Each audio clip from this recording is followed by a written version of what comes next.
boleh. Hari ini saya akan melakukan PPL siklus 2 PPG dalam jabatan kategori 1 gelombang 3 pada sekolah SMA Negeri 2 Taibenu, Kupang, Nusa Tenggara Timur. Terima kasih.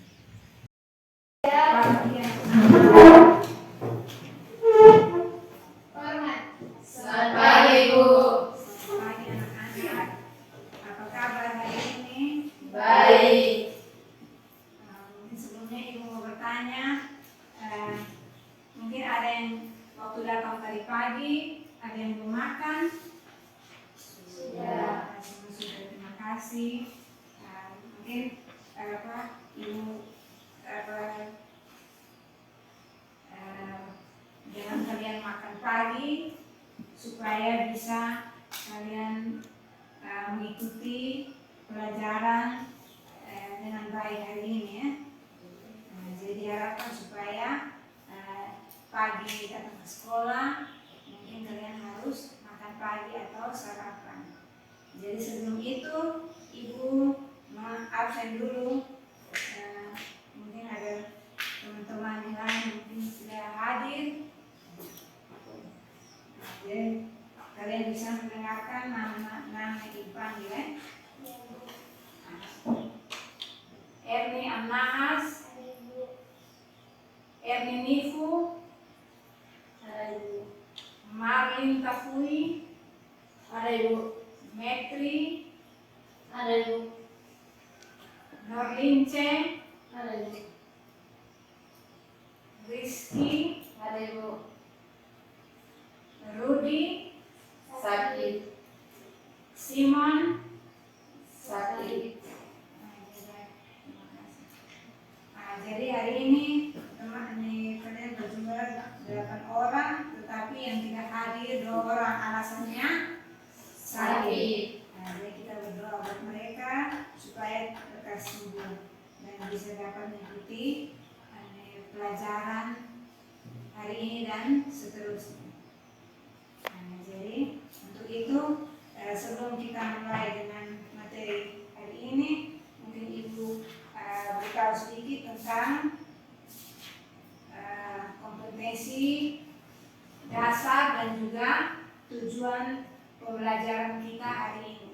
Jadi materi kita hari ini mengenai ketenagaan. Jadi kompetensi dasar ini adalah menganalisis pemerataan dalam bangunan. Terus yang kedua memberikan hasil analisis skala tenaga tekan dalam pembangunan ekonomi dan cara mengatasinya.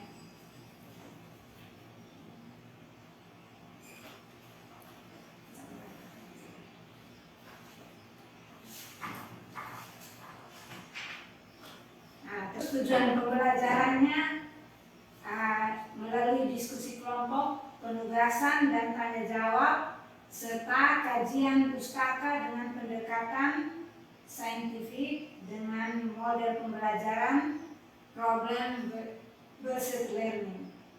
Jadi peserta didik mampu menjelaskan tentang ketenagakerjaan, tenaga kerja, angkatan kerja, kesempatan kerja. Peserta didik mampu menjelaskan identifikasi tenaga kerja. Yang berikut, peserta didik mampu menjelaskan analisis masalah ketenaga kerjaan dan upaya meningkatkan tenaga kerja. Jadi ini ada beberapa tujuan pembelajaran dan juga kompetensi dasar dalam pembelajaran materi kita hari ini. Mungkin sebelum kita mulai dengan materi hari ini, mungkin Ibu bisa bertanya sedikit tentang materi minggu lalu. Jadi materi minggu lalu kita adalah tentang Pengangguran. Tentang pengangguran. Jadi mungkin pengangguran ini kalian sudah paham, mengerti. Sudah. Terima kasih. Sebelum kita mulai dengan materi kita, Ibu minta salah seorang anak untuk memimpin kita dalam doa. Mungkin ketua kelas bisa pimpin kita dalam doa. Ibu persilakan ketua kelas maju ke depan untuk pimpin kita berdoa. Ibu guru dan teman-teman semua, sebelum kita memulai aktivitas belajar kita pada pagi hari ini, mari kita awali dengan doa. Mari kita berdoa. Bapa yang ada di kerajaan surga, kami bersyukur kepada-Mu ya Tuhan, kami Engkau telah menjaga kami dari rumah kami masing-masing hingga Engkau tibakan kami di tempat yang keadaan baik ya Bapa. Sebentar lagi kami akan memulai aktivitas belajar kami pada pagi hari ini, karena kita mohon kepada Tuhan terus sertai kami agar pelajaran hari ini dapat berjalan mulai dari awal pertengahan hingga belajar akhir yang baik. Terima kasih Tuhan. Amin. Terima kasih. Setelah kita doa, sebelum kita memulai dengan pelajaran ini, kita melakukan untuk kalian bisa semangat dalam mengikuti materi pelajaran ini. Mungkin kita melakukan ice breaking dengan kita bertepuk tangan. Jadi tepuk tangan di sini, tepuk tangan 1, 2, 3, 4, 5. Jadi sebelumnya ibu kasih contoh dulu. Tepuk 1, tepuk 2, tepuk 3, tepuk 4, tepuk 5.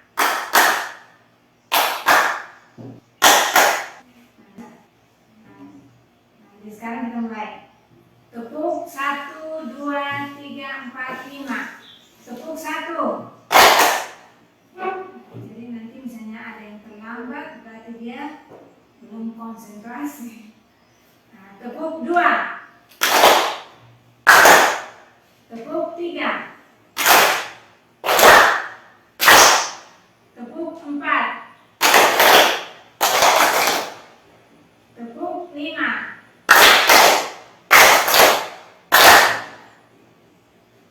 Semua sudah konsentrasi, berarti tidak ada yang tidak konsentrasi ya. Jadi terima kasih. Jadi baik, kita sudah melakukan ice breaking dengan baik, maka kita langsung saja dengan materi kita pagi hari ini, yaitu tentang ketenagakerjaan.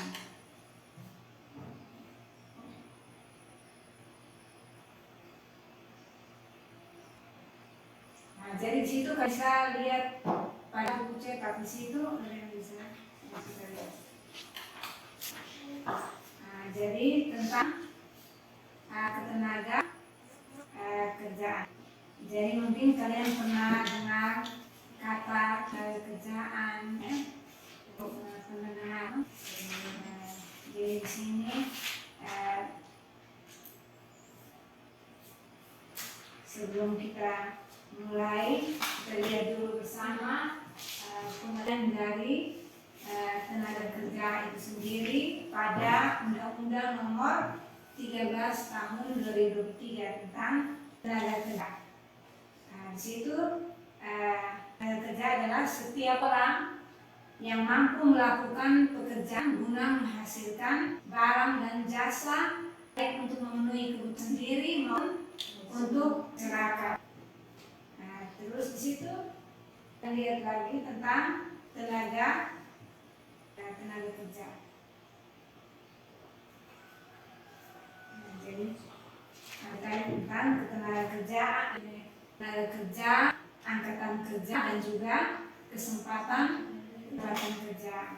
Jadi angkatan kerja adalah perempuan maupun laki-laki dalam usia produktif atau usia kerja yang berumur 15 sampai 64 tahun yang sedang bekerja atau mencari pekerjaan. Terus kesempatan kerja. Kesempatan kerja adalah suatu keadaan yang menggambarkan ketersediaan lapangan pekerjaan yang dapat diisi angkatan kerja. Jadi dalam kesempatan kerja ini dibedakan atas dua, yaitu kesempatan kerja permanen dan juga kesempatan kerja temporer. Kesempatan kerja permanen artinya kesempatan kerja yang memungkinkan orang bekerja secara terus-menerus sampai mereka pensiun atau tidak mampu lagi untuk bekerja. Contohnya seperti pegawai negeri sipil, terus karyawan tetap,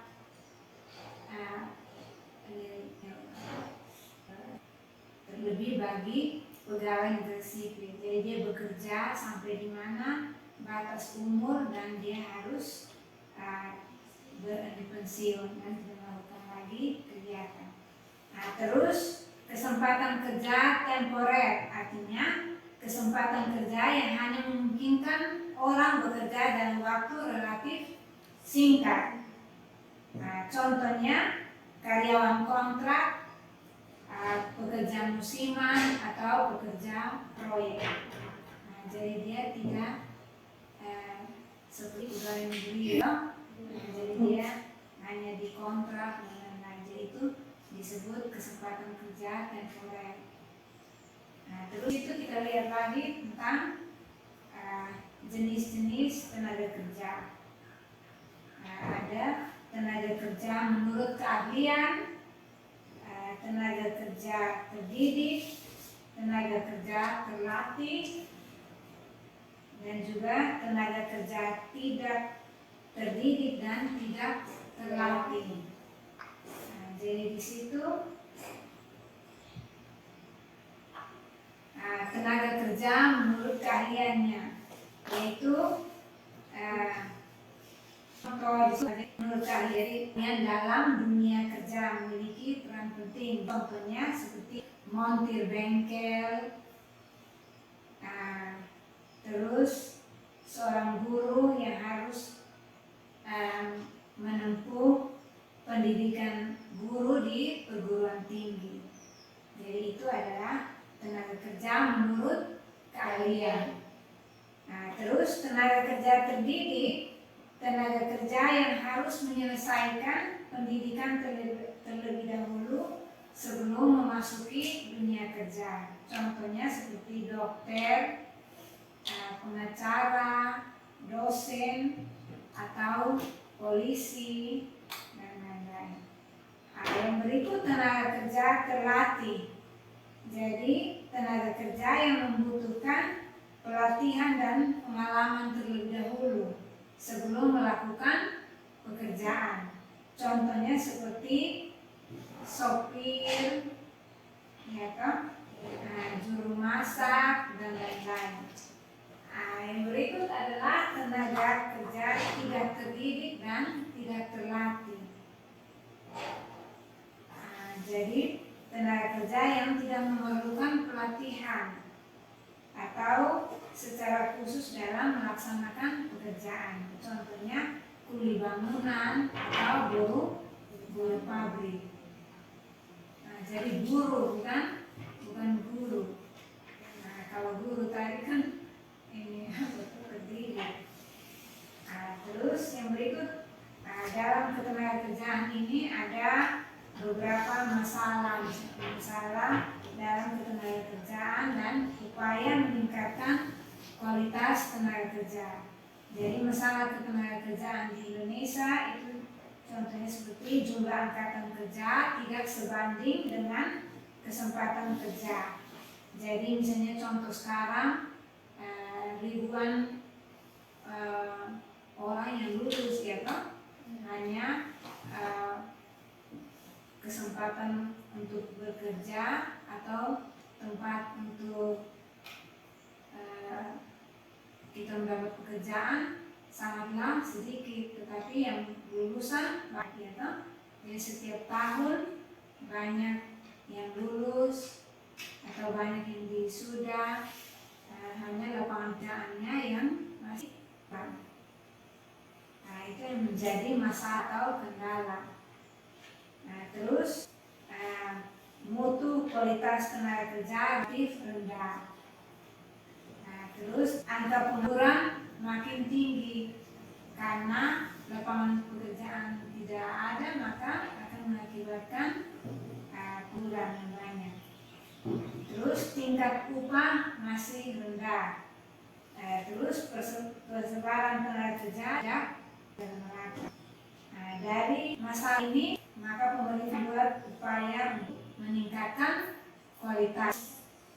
Upaya untuk meningkatkan kualitas itu yaitu pertama meningkatkan kualitas pendidikan, menambah keahlian di berbagai bidang. Terus ada pendidikan formal yang mungkin bisa dilakukan melalui pendidikan dasar, misalnya sekolah dan sebagainya, atau dari sekolah dasar sampai perguruan tinggi. Terus pendidikan non formal, misalnya ada kursus atau pelatihan-pelatihan, ya, sehingga bisa meningkatkan kualitas tenaga kerja. Nah, terus yang berikut meningkatkan kualitas kesehatan masyarakat. Nah, terus menyelenggarakan program pemagangan dan sebagainya. Jadi dari semua mungkin dari penjelasan Ibu jelaskan tadi, mungkin ada yang belum mengerti. Sudah mengerti semua. Jadi sudah mengerti apa yang kalian mengerti dari apa yang tadi Ibu sampaikan. Mungkin tenaga kerja, kesempatan kerja, atau angkatan kerja. Jadi dari ketiga itu mungkin kalian sudah mengerti semua, ya toh? Sudah. Untuk itu kita bagi per kelompok untuk mengerjakan soal-soal yang ada situ, dan nanti setiap kelompok setelah kerja mempresentasikan.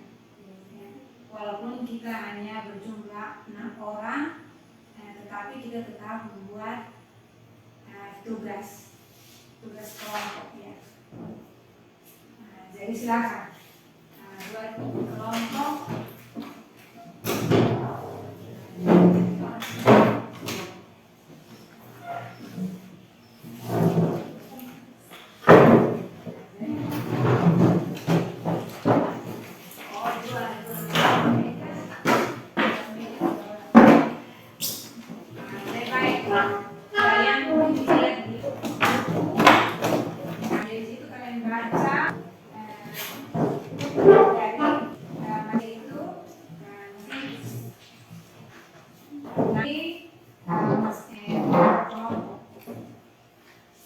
Nanti misalnya dari kelompok 1 memberi pertanyaan kepada kelompok 2, dan kelompok 2 menjawab.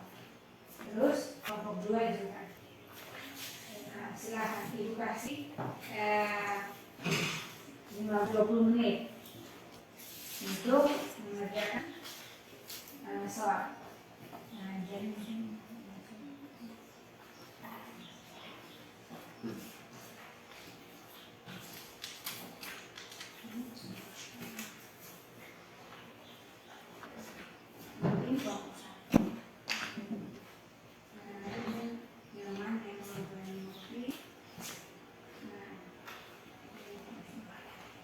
terus ini kok 22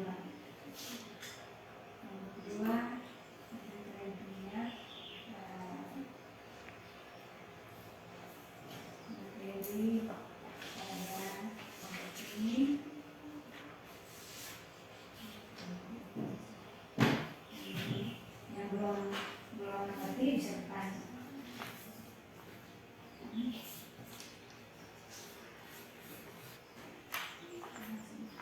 20 menit.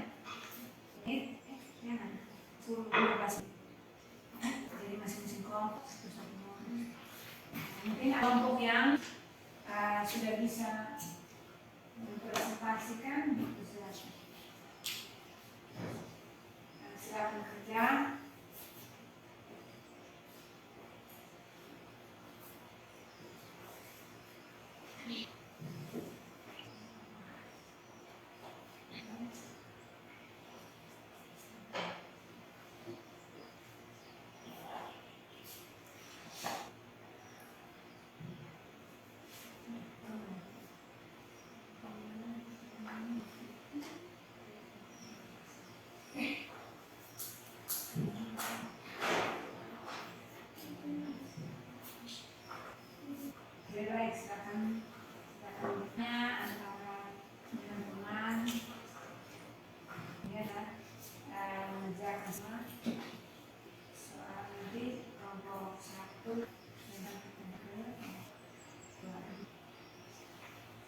Jadi misalnya kalau ada kelompok yang sudah selesai bisa dipresentasikan.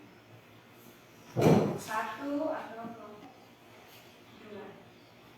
Sekarang kelompok 2.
Kelompok 2 akan mempresentasikan hasil diskusi. Silakan kelompok 2. Yang terjadi kepada kami dari kelompok 2 untuk diskusikan diskusi yang kami materi yang kami diskusi bersama tentang angkatan kerja penduduk perempuan maupun laki dalam usia produktif yang sedang bekerja dan atau mencari pekerjaan atau menganggur.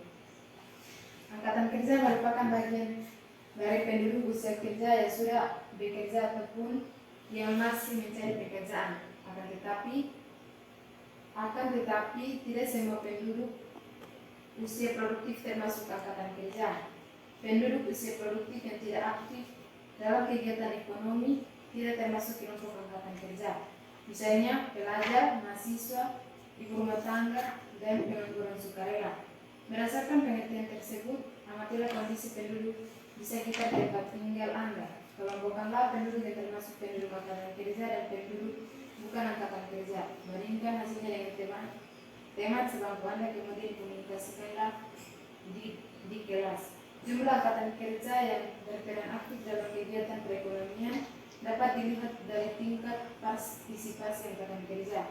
Tingkat partisipasi angkatan kerja atau TPAK merupakan presentase peringkat angkatan kerja yang seluruh penduduk usia kerja.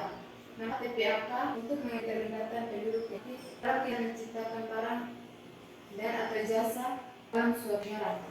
Menurut PS, TPAK di kita seluruh TPAK sama dengan kerja bagi pencipta berapa penduduk usia menurut kesehatan tahun 2012-2019 Lah besar TCA bersama dengan Anda analisa hasil penghitungan tidak sesuai dari kerja. Terima kasih. Mungkin ada pertanyaan dari kedua. Kelompok satu mungkin bisa memberikan pertanyaan pada kelompok Semua yang memasuki produk termasuk kerja. Jelaskan pertanyaan tersebut. Penduduk yang masih kriteria usia produktif atau angkatan kerja tetapi tidak bekerja dan tidak berniat mencari pekerjaan bukan angkatan kerja. Penduduk yang tidak aktif dalam kegiatan ekonomi tidak termasuk ekonomi angkatan kerja. Misalnya pelajar, masih rumah tangga dan pengangguran sukarela. dari kelompok satu mungkin dengan jawaban yang diberikan kelompok dua apakah pas atau kurang. Kalau masih kurang bisa teman yang lain bisa menambahkan atau jadi pas. Terima kasih kalau atas kesempatan dari kepada kelompok dua yang sudah mempresentasikan dan saling tanya jawab. Kita tepuk tangan dulu untuk kelompok dua. Berikutnya kelompok satu kita persilakan untuk mempresentasikan hasil diskusi.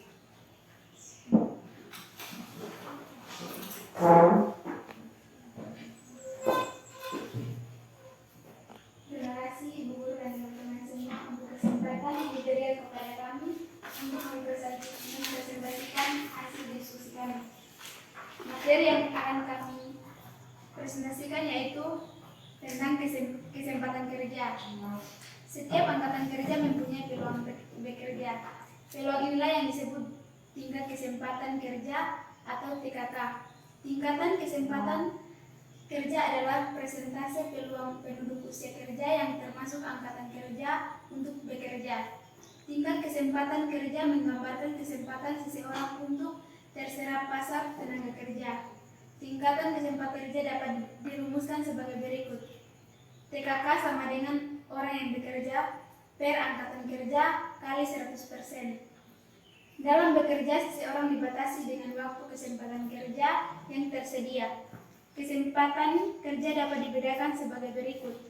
1. Kesempatan kerja permanen, yaitu kesempatan kerja menggunakan orang untuk bekerja secara terus-menerus hingga karyawan tersebut pensiun atau tidak mampu lagi bekerja. Contohnya, karyawan tetap dan pegawai negeri sipil atau PNS. 2. Kesempatan kerja temporer, yaitu kesempatan kerja yang hanya memungkinkan orang bekerja dalam waktu relatif singkat. Contohnya, kontrak pekerja musiman dan pekerja proyek. Mungkin ada pertanyaan dari kelompok lain. Silakan kelompok dua untuk memberikan pertanyaan apa yang belum kalian ketahui di situ. Silakan kelompok dua. Dari pernyataan tersebut, kesempatan kerja apa yang tersedia untuk Ruli? Jelaskan. Kesempatan kerja yang tersedia bagi Ruli yaitu kesempatan kerja temporer. Kesempatan kerja temporer yaitu kesempatan kerja yang hanya memungkinkan orang bekerja dalam waktu relatif singkat. Contohnya kesempatan kerja temporer antara lain karyawan kontrak, pekerja musiman, dan pekerja proyek. Mungkin ini yang dapat kami presentasikan. Sekian dan terima kasih.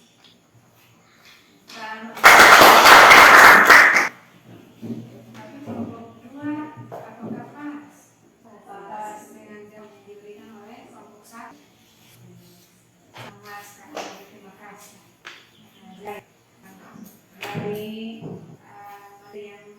Dari ini awal dan dengan diberikan kelompok masing-masing, mungkin ini bisa membuka wawasan kalian.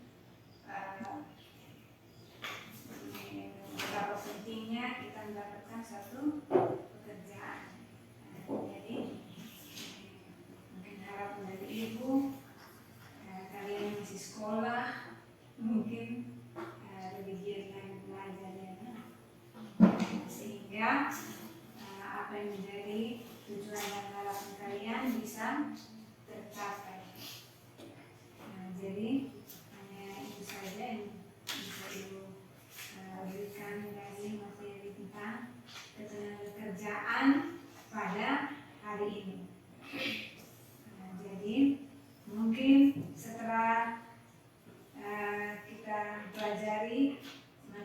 tentang ketenagakerjaan ini